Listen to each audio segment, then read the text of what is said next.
Albert, what are you thinking about right now? This exact second. I was thinking about whether I left my phone on the desk or in my bag. What language were you thinking that in? My native language, completely. And now, think about it again, in English this time. I'm wondering whether my phone is on the desk or in the bag. How did that feel different? Like I was translating a thought that already existed. The thought was already finished in my native language and I was converting it. It felt like subtitles. The thought played first and then the English arrived underneath it. Subtitles. That is the most accurate description I have ever heard of what most English learners experience internally. And the real goal is to remove the subtitles, to have the thought arrive in English directly, not the native language thought with English captions underneath it, just the English thought, first, only. Which sounds enormous when you say it like that, like a complete rewiring of how your brain works. Is it? Is that what it actually requires? No, and that is what today is about. Because training your brain to think in English daily is not a dramatic neurological event. It is a series of small, specific, repeatable habits, done consistently, that gradually, measurably, shift where your thinking happens. Not one big change, many small ones, every day. Every day. I'm Mary. I'm Albert, LeapTalk English, B2 level, real conversation. Today, how to train your brain to think in English daily, not occasionally, not when you are studying, daily, as a habit, as a way of living with the language rather than visiting it. Word tour at the end, 8 words. Stay for it. Quick comment question. Right now, what percentage of your internal thoughts happen in English versus your native language? Be honest. 10%? 30%? Tell us in the comments. Let's build this properly, from the beginning. Albert, before we get into the habits, I want to do something. I want to show people what the difference actually feels like between a brain that visits English and a brain that lives in it. Because I think feeling the difference is more useful than describing it. Show me. Okay, I'm going to describe 2 people, both B2 level, both equally proficient on paper. Tell me which one is training their brain and which one is just studying. Go. Person 1. She studies English for 1 hour every evening. She watches a LeapTalk episode, she reviews vocabulary, she reads an English article. She does this consistently, 5 days a week. Outside of that 1 hour, she thinks in her native language entirely. She speaks her native language with her family, her friends, her colleagues. English exists in one dedicated box. She opens the box for an hour, she closes it. She goes to sleep. Person 2. Person 2. She also watches LeapTalk. She also reads in English. But outside of that, she narrates her commute in English under her breath. She sets her phone to English. When she makes a decision, even a tiny one like what to eat for lunch, she phrases it in English internally before acting on it. When something funny happens, she thinks about how she would describe it in English. When she has a feeling she cannot name in English yet, she notices that gap. She goes looking for the word. Person 1 is studying English. Person 2 is living with English. Same hours of formal study, completely different relationship with the language, and 6 months later, completely different levels of automatic thinking in English. Because person 2's brain is receiving English input and producing English output all day, not for 1 hour, all day. And the brain responds to what it receives most. The language you think in most is the language your brain prioritizes, keeps warm, keeps accessible, keeps fast. So training the brain to think in English daily means increasing the amount of English the brain encounters and produces throughout the whole day, not just the study hour. The study hour builds knowledge. The rest of the day builds thinking. And you need both. Okay, habits, specific ones, because I know people want the concrete version immediately. What do you actually do today to start this? Let's go through them in order of difficulty, starting with the easiest, the ones you can do with almost no effort or disruption to your normal day, and building toward the ones that require more deliberate commitment. First habit. Switch your environment to English. Phone, laptop, apps, social media settings. The language your devices speak to you in is the language your brain processes dozens of times a day without you noticing. Notifications, menus, error messages, autocorrect suggestions, all of it is language input. Small amounts individually, enormous amount collectively. And the argument against this is it will make things slower. I will not find things as quickly on my phone. For approximately 3 days. After 3 days, you have learned the new locations. And from that point, every menu, every notification, every autocorrect suggestion is a tiny English encounter, multiplied by how many times you check your phone in a day. which for most people is a lot. A lot. So the phone switch alone generates hundreds of micro-English encounters per day that were previously in the native language for zero additional time investment. Second habit. Label your physical environment. This one sounds like something from a beginner's language class, and it is, but it works at every level. And the reason it works has nothing to do with learning the word for chair. It is about making English visible in spaces where your native language currently has complete dominance. Your home, your workspace, everywhere you spend time thinking. Put small labels, physical or digital sticky notes, on objects around you. Not because you do not know the word, but because every time your eye catches the label, your brain produces the English word, a micro-production event. 1 second automatic, and repeated 20 times a day every time you walk past the thing. It is not about the vocabulary. It is about the frequency of English activation in the brain. Exactly. Every time the brain produces an English word, any English word, the English processing system gets slightly warmer, slightly faster, slightly more accessible for the next time something more demanding is required. Like a car engine, you do not drive cold, you warm it up first. And the labels are the warm-up, running in the background all day. Third habit.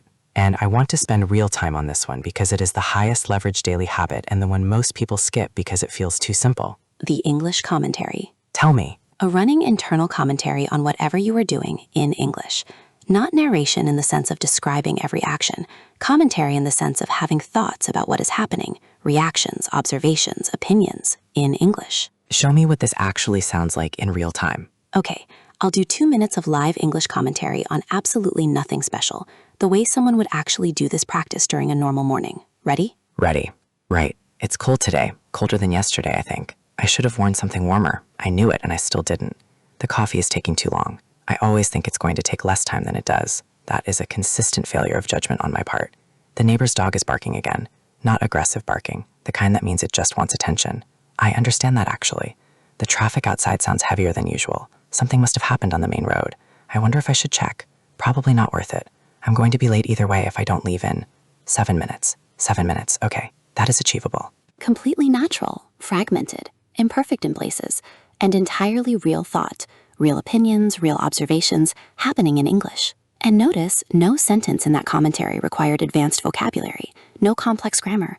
Everything was built from simple, common, everyday English, because the English commentary is not a performance, it is thinking, and thinking starts simple. And for people who say, but what if I don't know the word for something I'm thinking about? You go around it, the way we have talked about in previous episodes. The thing that makes coffee, the sound that means the dog wants something, the feeling when you know you should do something and you don't. You describe the concept in English even when the exact word is missing, and very often, while you are describing it, the word arrives. And if it doesn't arrive? You note the gap. You notice there is a concept I want to express in English and I do not yet have the word for it. And that gap, that specific gap, is one of the most powerful motivators for vocabulary acquisition that exists, because you felt the need for the word. Not a teacher told you the word was useful. You felt the absence of it. And words you felt the absence of, you remember. The gap creates the motivation. The motivation creates the learning. Every time. Fourth habit, English input during dead time. Dead time is the time that currently exists in your day with no particular cognitive demand on it. Commuting, waiting, exercising, cooking, doing household tasks, showering, walking somewhere.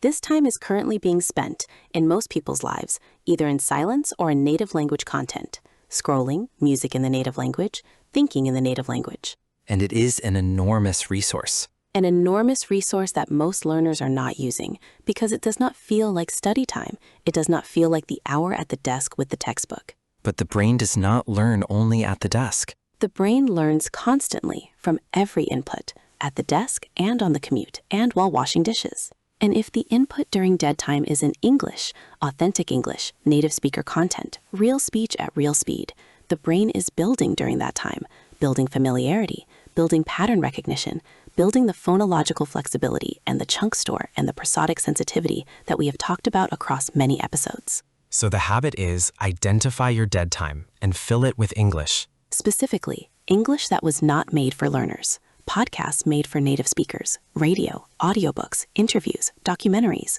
content where the speakers were not thinking about being understood by a non-native speaker, because that is the English the brain needs to process to develop real-world comprehension. And the content should be something you genuinely want to hear, not content you are enduring for the sake of English practice. Enjoyment is not optional. If you dread the content, you will not sustain the habit. And sustained daily input is worth 10 times more than intense occasional input. 15 minutes every day for a month, more valuable than a 4-hour listening session once a week. The brain learns from regularity, not from intensity.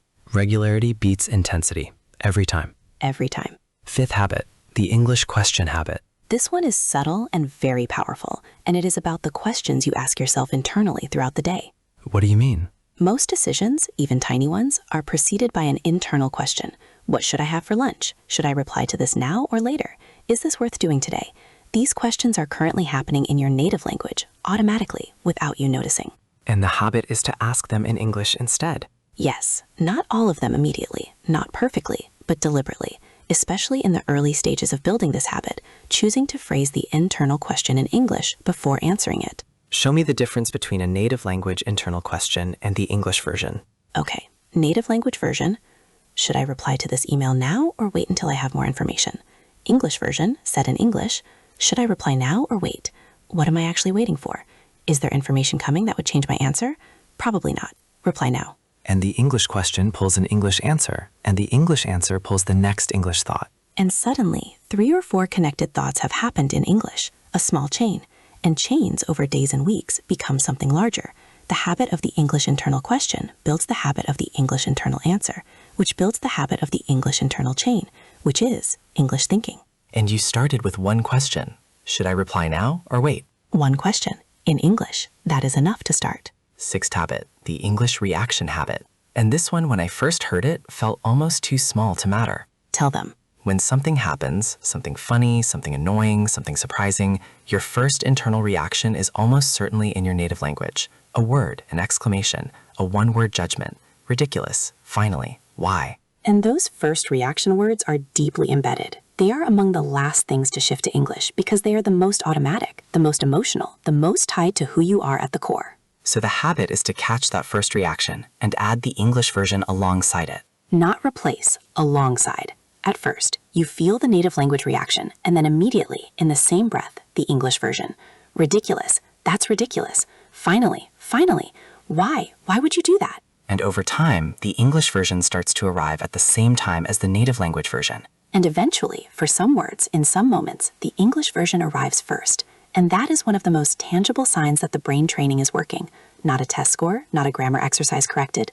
The moment of feeling arrives in English before your native language has a chance to name it. That moment is real. It happens, and it feels strange and significant at the same time. Strange because the native language identity is so strong. Significant because the English is starting to belong to the same emotional territory, not just the intellectual one. And that shift into the emotional territory is the deepest form of thinking in English there is. Seventh habit, English journaling, but specifically not the kind most people think of. What is the standard version people think of? Writing about what happened today, a diary. Today I went to work. I had a meeting. It was fine, which is fine, better than nothing, but not the highest leverage version. The highest leverage version is thinking journaling. You write, in English, without editing, without correcting, whatever you are actually thinking about.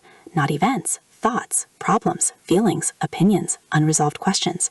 The stuff that is actually occupying your mind. Because that is the cognitive territory where the native language is strongest, the complex, personal, reflective content. And putting that content into English, deliberately, daily, in writing, builds the English pathways for exactly the kind of thinking that is hardest to do in a second language. Show me the difference between a diary entry and a thinking journal entry. Diary. Today was a long day. I had a lot of meetings and I felt tired by the afternoon. Thinking journal.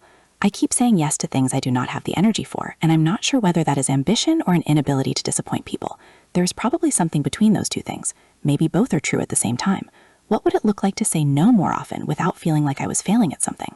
Real thought, in English, wrestling with something real. And none of that required advanced vocabulary. Every word in that entry was common, everyday English. What was not common was using English to think about something that mattered. That is the practice. And the imperfections, the grammar that is slightly off, the sentence that doesn't quite land, those do not matter in a thinking journal. They do not matter at all. The journal is not for an audience. It is for the brain. The practice of putting complex, genuine thought into English is what matters, not the correctness of the output. So, no editing, no correcting, just thinking, in English, on the page. Just thinking, every day. Even 5 minutes, even 3 sentences. The consistency is the practice, not the length. Eighth habit, English dreaming. And I know this sounds like something you cannot control.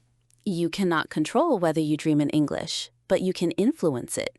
And the way you influence it is through what you put into your brain immediately before sleep. So the habit is English input before bed. Specifically, English audio. A podcast, an audiobook, an interview, anything spoken. Listen to while you are falling asleep or in the last 30 minutes before you sleep. Because the brain during sleep consolidates what it encountered most recently. It processes and organizes the input from the hours before sleep during the first sleep cycles of the night. So if the last input before sleep is English, the brain consolidates English during sleep. It processes the phonology, the chunks, the patterns, the vocabulary encountered that day. And people who do this consistently report, not immediately, but over weeks, that English begins appearing in their dreams. Not necessarily full English dreams, but English words, English voices, English fragments. Evidence that the brain is processing the language during the hours it has to consolidate. And dreaming in a language, even partially, is one of the most significant markers of genuine integration. The language has entered a space that the conscious mind does not control. Which means the brain has accepted it as part of the internal landscape, not a foreign language being studied, a language that belongs to you. And the habit is simple. 30 minutes of English audio before sleep, every night. That is the entire investment. The brain does the rest. Mary, let's put this all together, because 8 habits sounds like a lot. And I want to be honest with people, you cannot start all 8 simultaneously and sustain them. No, and trying to do so is one of the fastest ways to do none of them, because the overwhelm arrives and everything collapses. So what is the right way to build this? 1 habit per week, in order of ease. Week 1, switch the phone and devices to English. 0 time investment, just a setting change. Week 2, start the English commentary, 5 minutes a day, during one specific daily activity, just one. The commute, the morning coffee, take one moment and make it the English commentary moment. Week 3.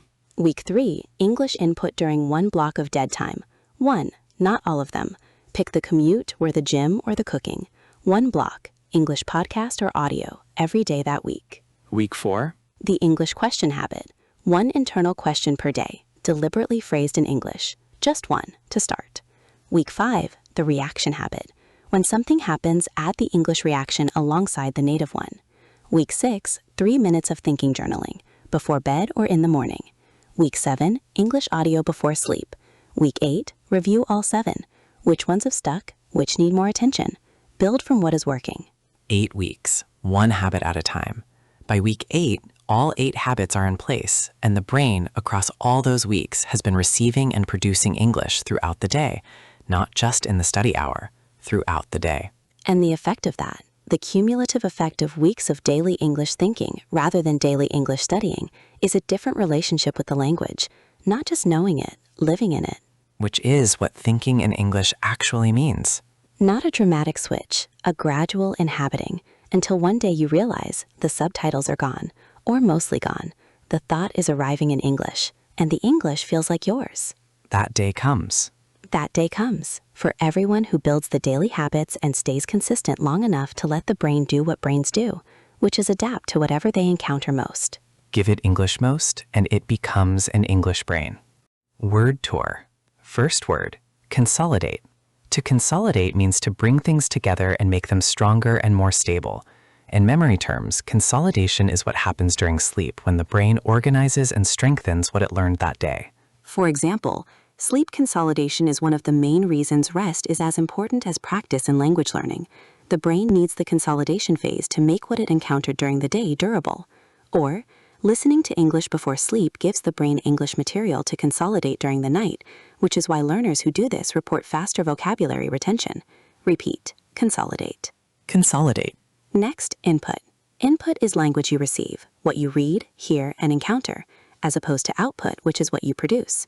Daily English thinking requires both, input to build the patterns and output to activate them. For example, she increased her English input dramatically by switching all her media to English during dead time, commuting, cooking, exercising, and the cumulative effect on her comprehension was significant within a month. Or, input alone does not build speaking fluency, but input without adequate volume produces a learner who understands well and produces poorly. Repeat, input. Input. Next, activate. To activate means to make something operational, to bring it from a stored, dormant state into active use. Words and chunks that are known but not activated are receptive knowledge. Activated language is productive knowledge. For example, she knew the phrase but had never activated it, never actually used it in a real sentence, and so when the moment came, it was not available. Or, the English commentary habit activates vocabulary constantly throughout the day, turning passive knowledge into active, accessible language. Repeat, activate. Activate.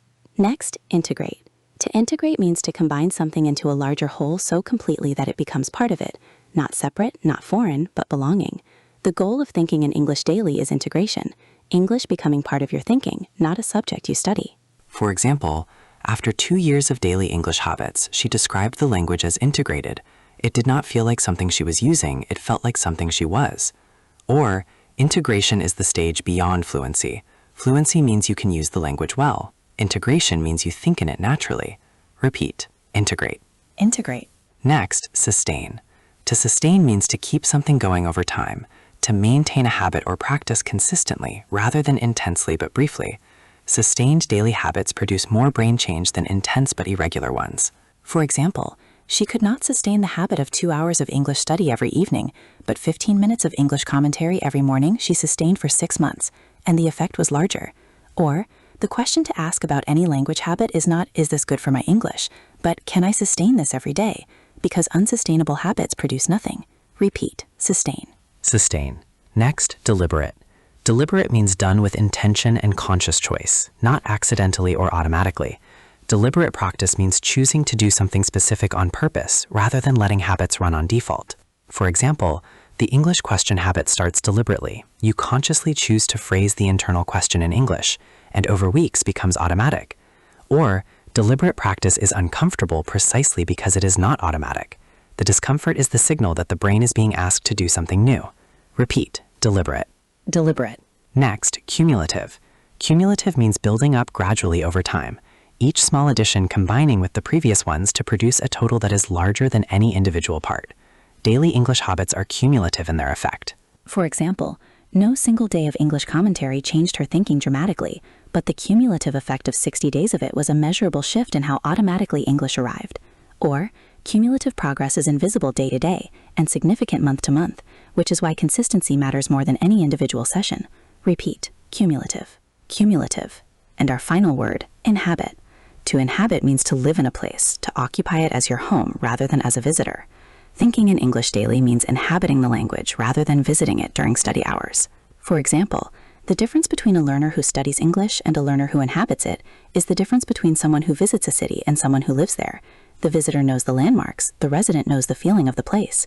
Or, you begin to inhabit English the moment it starts to appear in your thoughts without being invited, when it shows up on its own, in your reactions, your dreams, your quiet moments.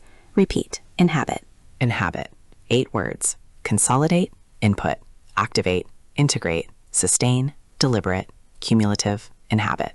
Every one of them describes something real about what daily English brain training actually is and how it works.